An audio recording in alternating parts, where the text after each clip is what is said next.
Hello, I am Chief Eric Johansen of the City of Peekskill Police Department. I'm here today with Officer Pam Sgroi, also of the Police Department here in Peekskill. Pam is a DARE officer and school resource officer. And we're here today to talk to you about child drug abuse and more specifically the epidemic that we're seeing in our community with children and young adults using heroin. Hi, Pam.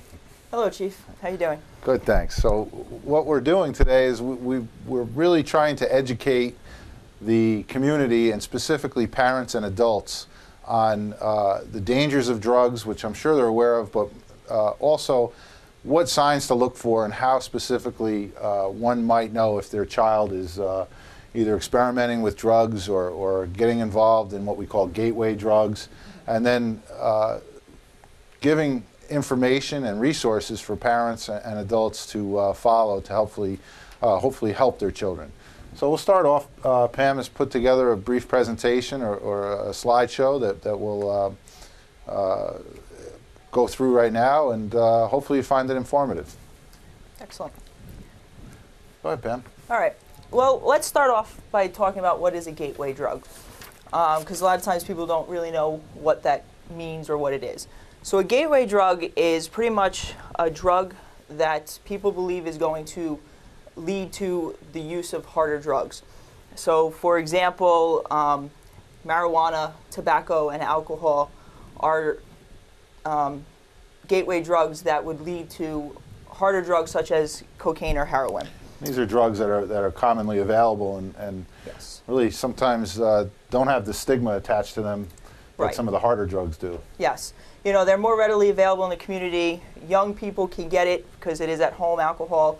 You know, it's at home sometimes, so they can easily get that. Cigarettes are left around sometimes if a parent or a family member are using it. It's something that's just a lot more readily available to And something that when an adult uses is not illegal. Yes, So a child exactly. seeing it, Yes. seeing an adult use it can oftentimes lead to them feeling or having a feeling that it's okay to use. Exactly, yes. They will see people doing it, and oftentimes will have the youth mimicking what they're seeing. Now, you mentioned prescription drugs. Yes. And the possibility that or the new classification of prescription drugs being a gateway drug. Yes. Can you elaborate on that? Well, studies recently have been showing that prescription drugs have been considered a gateway drug to the more hardcore injectable drugs, again, such as heroin. Prescription drugs are becoming such a problem because they are a lot more readily available at home. Parents who are prescribed medications will leave them in their medicine cabinets, and kids will have access to them, and they'll start using them. Sometimes kids themselves are prescribed medications that they are now giving to other kids for either money or just to give it to them. Yeah, and I can say that in our experience, we're finding that children or young adults that are coming across the legal system that are addicted to the hardcore drugs like heroin, the story seems to be the same, that they started on the prescription medication, the medication that they found in their parents' medicine cabinet, the unused pain meds. They started on that. They couldn't sustain, or they became addicted and then couldn't sustain the supply of pills because they couldn't get a legitimate prescription, or the cost is cost prohibitive, and they migrate to heroin, which is much cheaper. Yes. I also think it's very important to point out when we talk about heroin, people have the image that it's an injectable drug and that's all it is. That's the end stage heroin user. People get into heroin today simply, they can use it, they crush it up, they can snort it, they can put it into a cigarette or other tobacco. Only after a prolonged period of use do the users progress to injecting heroin. So I think that's important that we point that out. I also, what are some of the prescription meds that are being abused and then are leading young adults down that dangerous path? Well, we're seeing a lot of, with kids who are prescribed medication, there's Ritalin, there's abuse of Ritalin, there's abuse of Xanax, Vicodin, Oxycontin. Those are the pain medications that are being prescribed to people that are being seen. All right. Now that we know some of the gateway drugs, how might a parent determine whether or not his or her child is at risk? Well, there are actually a number of factors for people to take into consideration of how your child might be at risk. You know, a parent needs to look at their own child.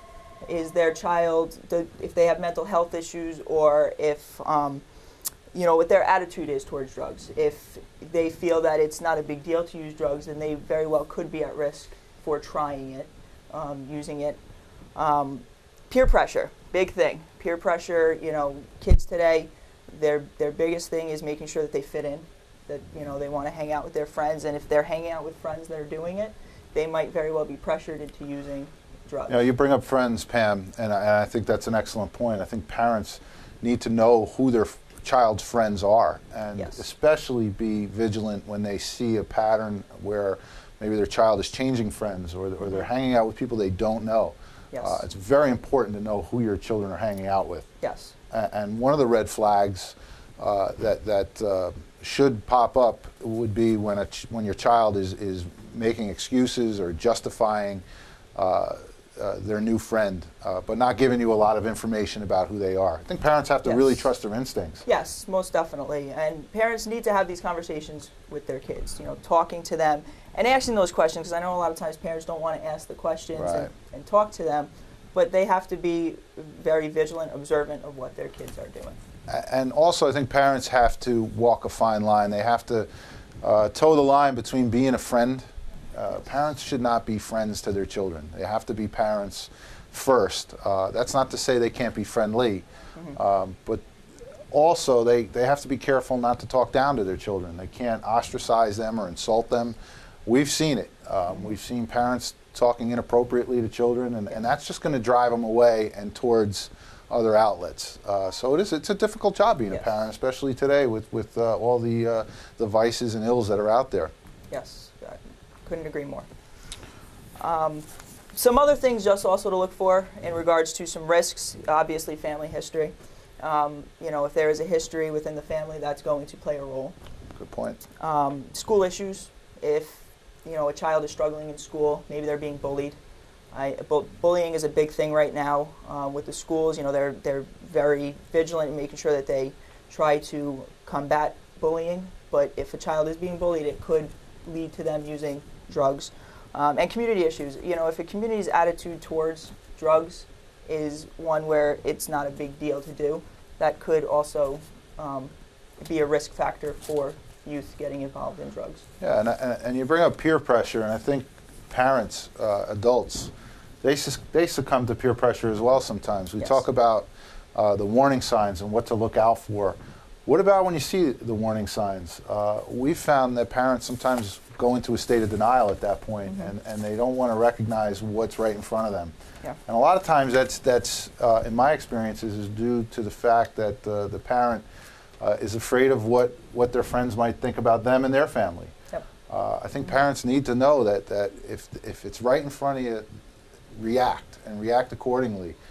There's a lot of support in the community for Yes. people who are going through addiction. There's a lot of support for families of people who are going through addiction, and there's a lot of people. There's more people than you realize that have the very same problem. So the network is out there, and you have to react, because if you do not react, it could be too late. Yes. Well, in regards to trying to prevent, I said this about making sure that you're talking to your children, having that open dialogue, you know, establishing clear rules, knowing who their friends are, you know, asking those hard questions, and being a good role model, you know, because kids are going to observe what you do as a parent, and they will mimic what they see. So that's some steps on how to help prevent, you know, your child possibly getting involved in drugs. All right. What are some of the signs to look for? How do you know? Some of the signs to look for, obviously, are change in behavior. If your child is doing things that they never used to do, maybe they're, you know, they have a loss of appetite, maybe they're secluding themselves, you know, staying in their room more often than they used to, they're going out more frequently with a group of, you know, youths or kids that you don't know.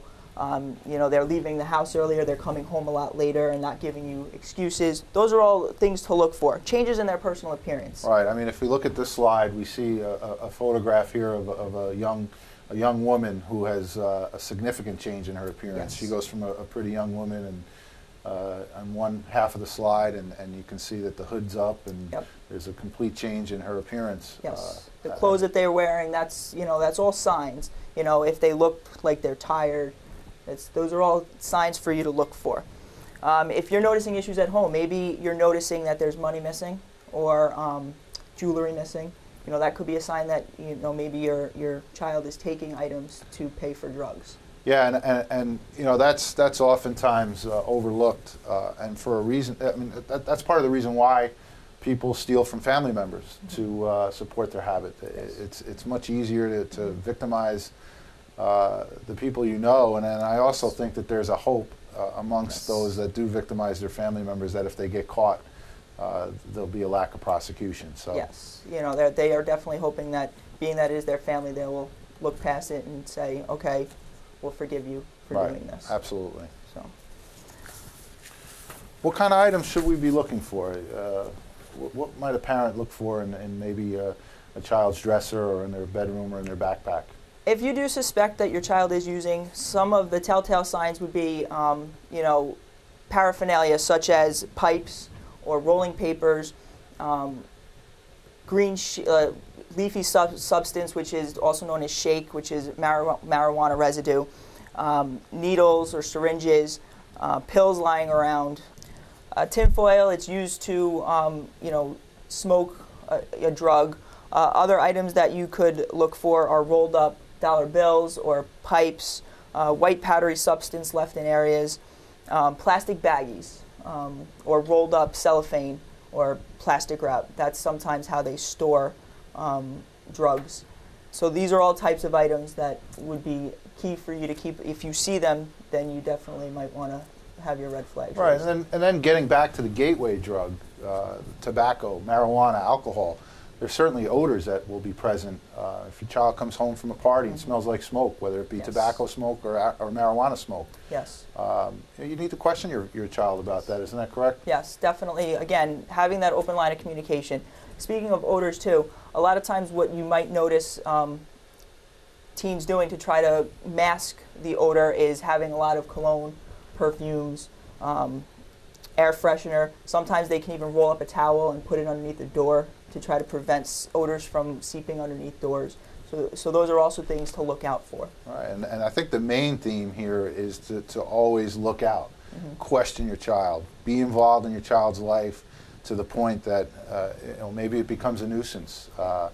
It's so important. We're here to raise our children and raise them to be adults and be productive members of society. And if we take time off, there's a lot that can go wrong in that little bit of time that we choose to take off. It's so important. Definitely can't be too vigilant. To definitely prevent what's going on. What about if you suspect your child is doing drugs? What then? I mean, we've come from the gateway drugs to what to look for, and now, all right, it's in our face. We've got a strong suspicion. What can we do as parents and adults to protect our young adults, or to find out, or to help? Right? That's the goal, is to help. Yes, definitely. And first and foremost, ask your child. Talk to them. Again, keeping that open line of communication. Ask them, are they doing drugs? Will they tell you the truth? Probably not. They're probably going to give excuses. If you do happen to find an item, they probably will give an excuse of, oh, I'm holding it for somebody. That doesn't mean stop there. That means you have to continue pushing. If you have that suspicion, then you need to make sure that you do everything you possibly can to find out, what is going on. If after speaking with your child, if you're still not satisfied, you can go to the school counselors, talk to your school counselors, talk to an independent counselor, get advice from them. Maybe you can have your child speak to the counselor. Maybe they'll feel more comfortable speaking to that counselor.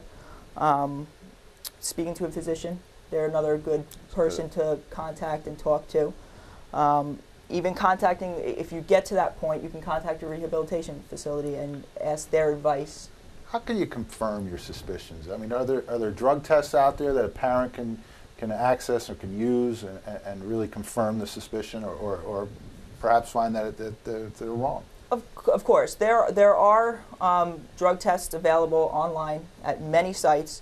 You know, you just could do a little. If you just go online and do a little research, you can find one that you feel would work for you. But they do have drug testing kits readily available online. Are there any available in supermarkets or pharmacies? If you go online, CVS, Walgreens, Walmart, they all have available drug testing kits. And what's involved? I mean, how might a parent test a child for drugs using one of these over-the-counter kits? Majority of the way, you could do it with a sample of hair, or you can do it with a urine sample.